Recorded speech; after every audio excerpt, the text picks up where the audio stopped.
আসসালামাইকুম সবাইকে। আজকে আমি একটি ভিন্ন রকম একটা অভিজ্ঞতা নিতে যাচ্ছি। তো আজকে আমি মূলত চলে যাব কুষ্টিয়া এবং কুষ্টিয়াতে যে লালন মেলাটা হয়ে থাকে, ইতিমধ্যে এই মেলাটা শুরু হয়ে গেছে, আপনারা সবাই হয়তো অবগত আছেন। তো এই মেলাতেই আজকে আমি যাব এবং এখানে কি কি হয় এবং মেলাটা কিভাবে হচ্ছে এই বিষয় নিয়ে আজকে আমার ব্লগটা থাকবে। তো এখন আমি মূলত টাঙ্গাইল থেকে আমার জার্নিটা শুরু করব।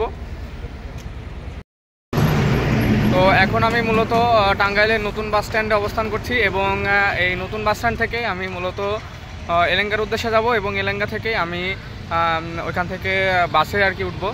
তো এখন আমি এলেঙ্গা যাওয়ার জন্য মূলত গাড়ির জন্য অপেক্ষা করতেছি।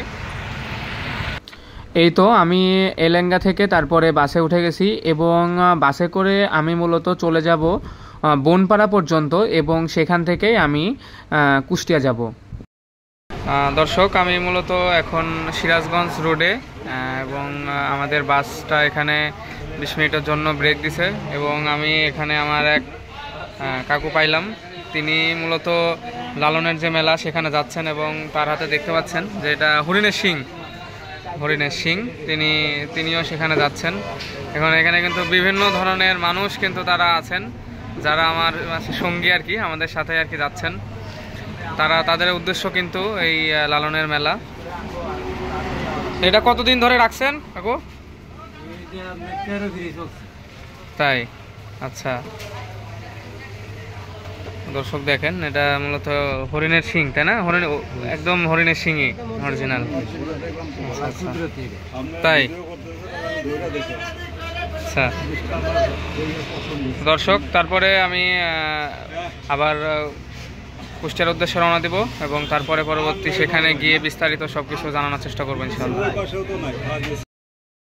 আমি এখন বনপাড়া নেমে গেছি এবং বনপাড়া থেকে আমি এখন যাব দাসুরিয়া। সেখানে আমার এক ভাই আছে, রাব্বি ভাই। তো রাব্বি ভাই থেকে মূলত আমি তারপরে লালনের যে মেলাটা হচ্ছে সেখানে যাব। এখানে অসংখ্য কিন্তু লালন ভক্ত দেখতে পাচ্ছেন দর্শক। তো এখন আমি মূলত দাসুরিয়ার বাসে উঠবো। দর্শক, এখন আমরা অবস্থান করছি রূপপুর মোড়ে এবং এই রূপপুর মোড় থেকে আমরা মূলত সিএনজি নিব। আমরা মূলত আছি 5 জন। আমরা এই 5 জন একটা সিএনজি ভাড়া করবো। সিএনজি ভাড়া করে এখান থেকে মূলত আমরা হচ্ছে যে লালন শাহের যে মেলাটা হয়েছে সেখানে আর কি যাবো। আমরা এখানে সিএনজি খুঁজতেছি, দেখা যাক। এখানে কিন্তু অনেক লোকের কিন্তু সমাগম হয়েছে, দেখতে পাচ্ছেন পিছনে কিন্তু অনেক সিএনজি এবং লোকজনের অনেক সমাগম। দর্শক, অনেক কষ্ট করে আমরা একটা সিএনজি পেয়েছি এবং এই সিএনজিটা আমরা রিজার্ভ করে এখন রওনা দিয়েছি আর কি। এবং ন্যায্য ভাড়া কিন্তু এখান থেকে যে মোড় থেকে এখানে ন্যায্য ভাড়াটা সবসময় 100 টাকা থাকে। 100 টাকায় আছে, 100 টাকা। আর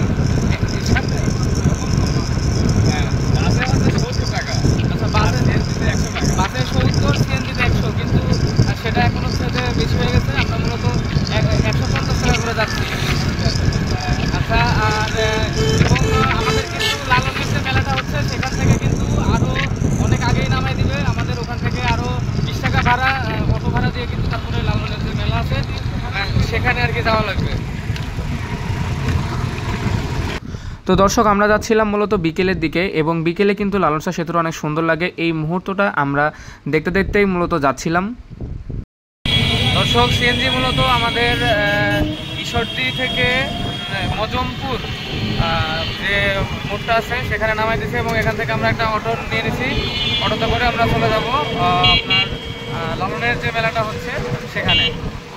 এখান থেকে আমাদের ভাড়া দিয়েছিল পার পিস 20 টাকা অটোতে। দর্শক, দেখতে পাচ্ছেন মানে কতটা লম্বা সারির জ্যাম, বেশিরভাগই লালন ভক্ত।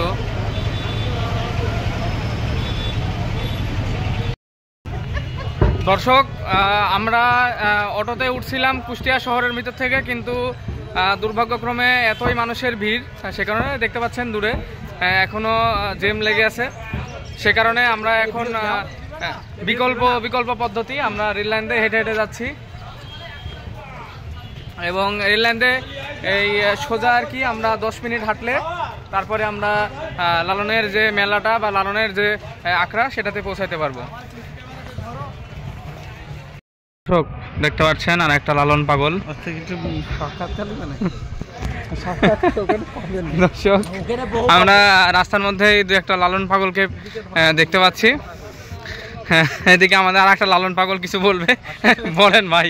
আমি এটা বলতে চাচ্ছিলাম, সেটা হচ্ছে আমরা শুনছি লালনের জীবনী থেকে যে মূলত লালন কখনো গাঞ্জা সেবন করেনি, এরকম কোনো নজির পাওয়া যায় নাই। কিন্তু আসলে তাকে ঘিরে যে মেলাটা এখানে অনুষ্ঠিত হচ্ছে, এখানে মনে হয় 97% মানুষই গাঞ্জা সেবন করে।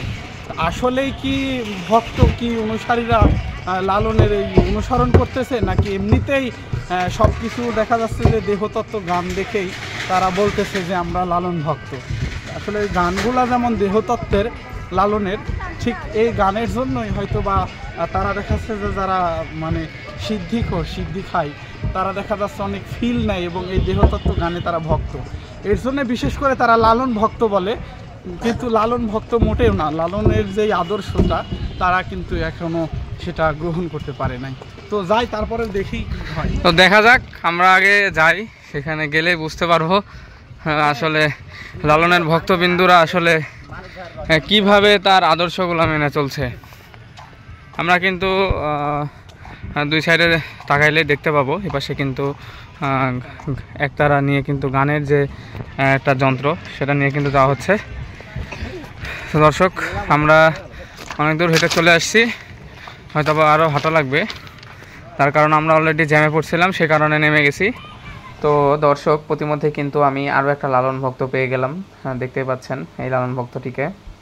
তো দর্শক কুষ্টিয়ার শহরের ভিতর ঢুকে আমার মূলত শহরটা অনেক ভালোই লাগছে, কিন্তু আমি যখন রেল লাইনের পাশ দিয়ে হেঁটে আসছিলাম, কুষ্টিয়ার যে রেলওয়ে স্টেশনটা এটা আমার কাছে খুব একটা ভালো লাগে না। একটা জেলা শহরের রেলওয়ে স্টেশন আমার কাছে এটা ভালো লাগে নাই, ঠিক আছে। এটা খুবই পরিত্যক্ত মনে হয়েছে আমার কাছে এবং খুবই পুরানো।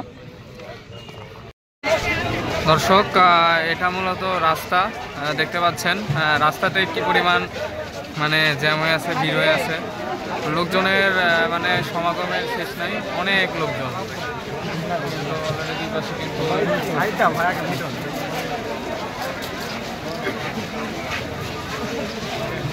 অসংখ্য লোক কিন্তু প্রবেশ করতেছে, এখন হয়তো আমরা মূল জায়গায় কিন্তু যাইতে পারি নাই। দর্শক এখনো কিন্তু মূল জায়গা পর্যন্ত যাইতে পারি নাই, কিন্তু এত পরিমাণ ভিড় যে মানে পরিস্থিতি নাই হাঁটারে। অসংখ্য মানুষ কিন্তু এখানে, অসংখ্য মানুষ। দর্শক আমরা মূলত যে লালনের যে মেলাটা সেটাই আর কি প্রবেশ করছি, এবং এখানে কিন্তু অসংখ্য স্টল বসছে, বিভিন্ন জিনিসপত্রের স্টল বা খাবারের স্টল, এবং এখানে কিন্তু অসংখ্য মানুষের কিন্তু আনাগোনা এখানে সৃষ্টি হয়েছে, এবং অসংখ্য যে নারী পুরুষ বা ভক্তবিন্দু তারা কিন্তু এখানে এসেছেন। আমরা কিন্তু এখনও লালনের যে মাজার সেখানে কিন্তু এখনও যায় নাই। এখন আমরা আপাতত যে মেলাটা মূলত যেখানে বিভিন্ন জিনিসপত্রের স্টল বসছে এই মেলাটায় অবস্থান করছি, এবং সামনেই কিন্তু যে লালনের যে গানগুলো আছে, দেহতাত্ত্বিক গানগুলা, সেই গানগুলার আর আয়োজন কিন্তু এই যে এখানে করা হয়েছে, সামনে দেখতে পাচ্ছেন লাইটিং করা। এখানে কিন্তু লালনের যে বিভিন্ন রকম গান আছে সেগুলোর কিন্তু অনুষ্ঠান হবে। দর্শক দেখতে পাচ্ছেন এখানে মূলত যে কাজটা হয় আর কি, সবাই কিন্তু এখানে বসে আছেন, এবং এই যে পণ্যগুলো দেখতে পাচ্ছেন তারা কিন্তু সাজায় রাখছেন।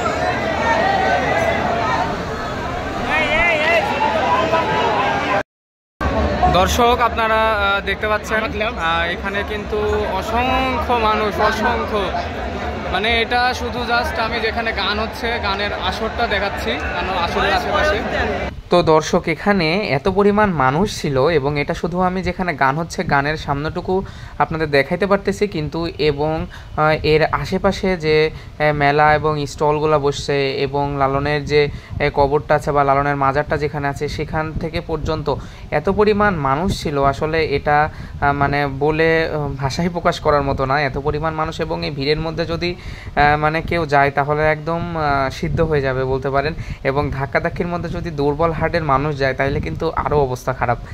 তো দর্শক আমরা আর বেশি দেরি করি নাই, আমরা 2-4টা গান শোনার পরে কিন্তু আমরা বাসার উদ্দেশ্যে রওনা দিয়েছিলাম।